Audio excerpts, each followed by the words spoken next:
News. For those of you wondering, what the hell is Niffle News? Well, let me tell you.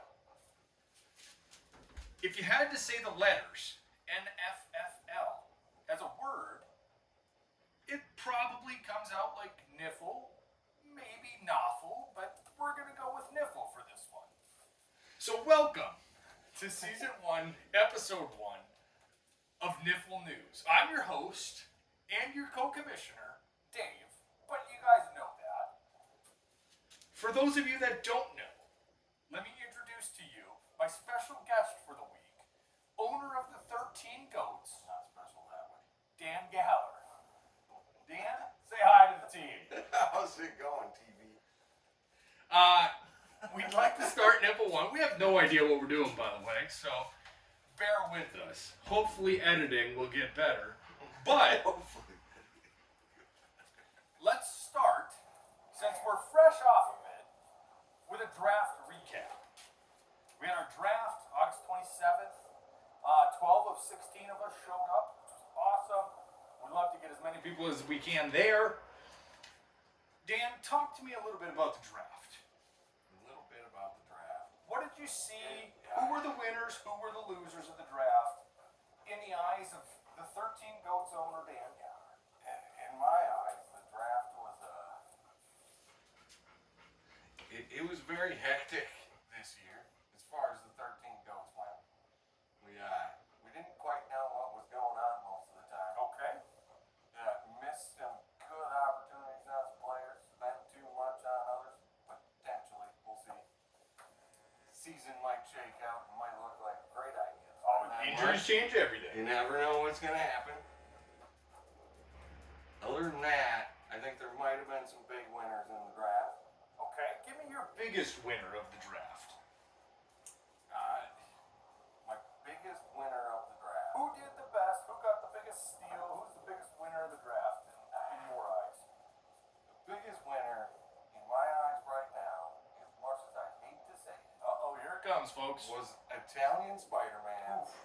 If I would have known that they were picking Tyreek Hill, I probably would have tried to outbid that one. That might have been a mistake on all of us.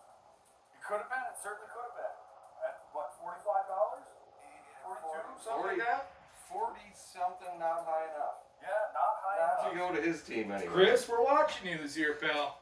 You got to steal. We're hoping for injuries. We're hoping for injuries for the Italian Spider-Man. Dan. Yeah. Chris, obviously, is your biggest winner of the draft.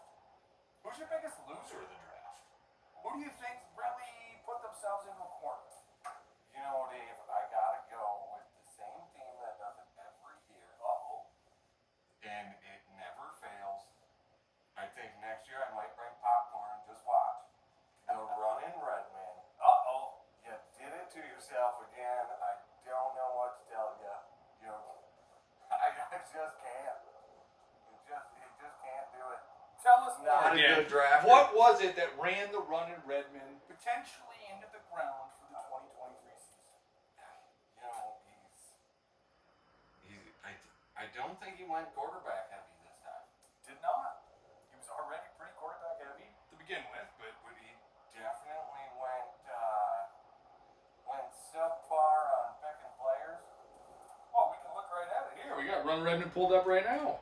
No, We got Daniel Jones, Matt Stafford, Ezekiel Elliott, Antonio Gibson, Tony Pollard, Brandon Cooks, Zay Flowers, Michael Gallup, Darius Slayton, Cole Clement, some tight end whose name I can't pronounce, Daniel Carlson, solid kicker, we like that. Oh, we did one thing. Dolphins We don't even know if defense. he Okay, drafted him. Though. so we got well, two solid starters on a week-to-week basis. That's what you're getting at here, right? Is the Runnin' Redman have two solid starters and basically nothing. I think most of them guys we know the names of came from the rollover last year. Everybody else we're kind of going, who? Tight end who? Tight end who? Redman, that name is not taken. You can become tight end who next year if you want. We're just going to throw that out there. As we get into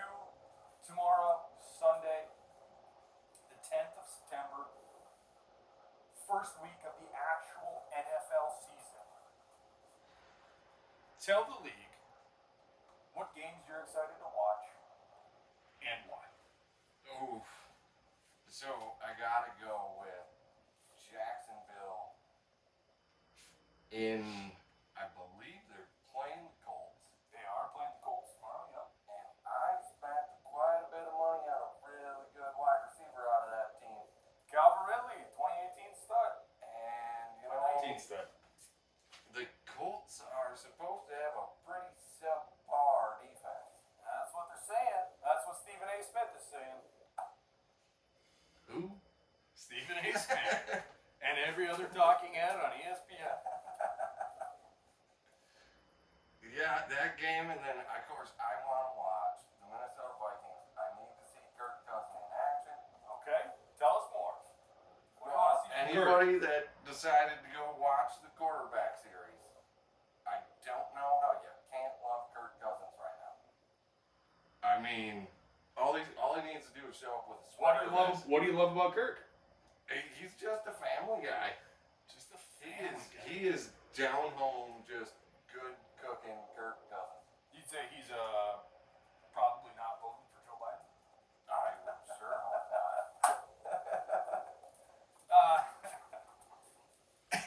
Kirk Cousins is one sweater vest away from winning a Super Bowl. That's what he needs. One sweater vest Needs to away, come ladies out and with gentlemen. the You heard sweater it. vest on. You know, as we get into the season here and things start to pick up, there are inevitably things that are going to happen week one. Obviously, you guys all know doubleheaders the first couple of weeks here. It's an important time in our league. You can either win or you can be playing catch up the rest of the season. I personally think that there are a few teams that stand out. That if you don't start hot, you're probably going to be in trouble. And those teams to me, which kind of goes back to kind of the first little segment we touched on there, who was the winners and losers of the draft? Rumhams. The Rumhams, not the Bumhams, the Rumhams, the only 0-4 championship competing team that we have in our league. They're in a tight spot. They spent a lot of money on Christian McCaffrey, $68. Kind of backed himself into a corner. Really love that pick for him. Really found himself in trouble for the rest of the draft. And that's a division. It's going to be competitive, but I think if he starts 0-2 with Christian McCaffrey's health the past 3-4 years. He's got Patrick Mahomes. He could be great, but Travis Kelce's hurt right now. There is no more Tyreek Hill. It's been a couple years. They did great last year, but What are they gonna do? what are they gonna do? I think if he starts 0-2, he's gonna have a lot of problems. Yeah, I'm talking to you, Nick. He's gonna have some problems if you start 0-2. The other one, if we look at, there's two teams to look at, I think, additionally. You can look at Baba Yaga. Brad O'Bonnell's Baba Yaga. Who looks real good in pink, by the way. And looks real good in pink.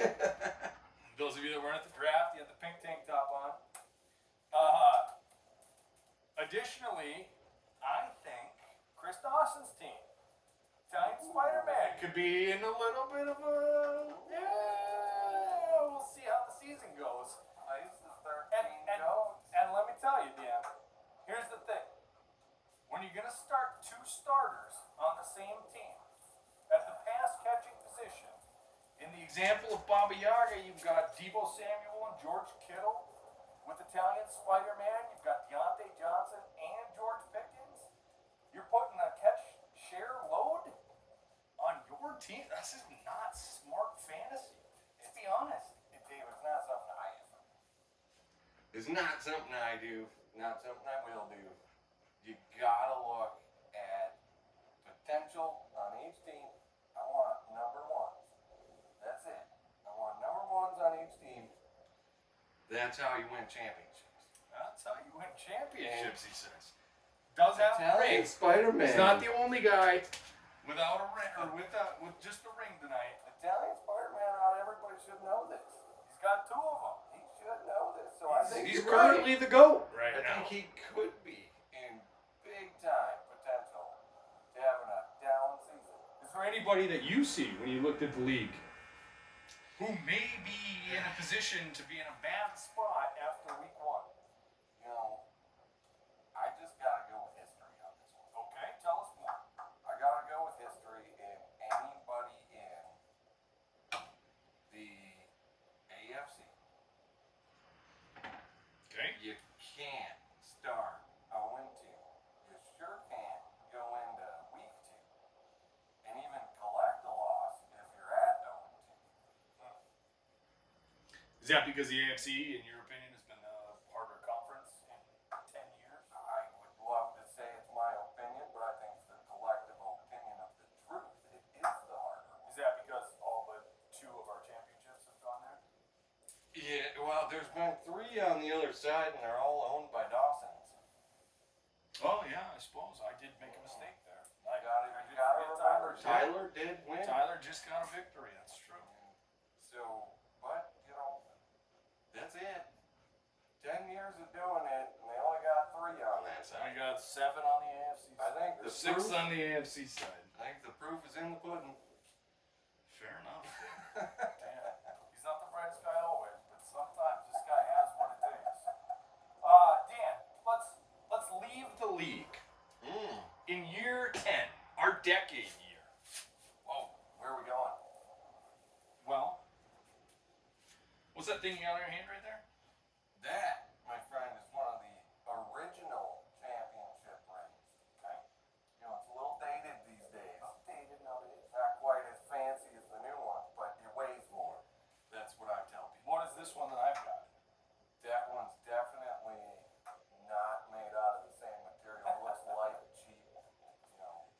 But it's a championship ring at the end of the Right, day. came with an asterisk. Championship ring. Yes, yes it is. So tell our viewers here tonight, Yes.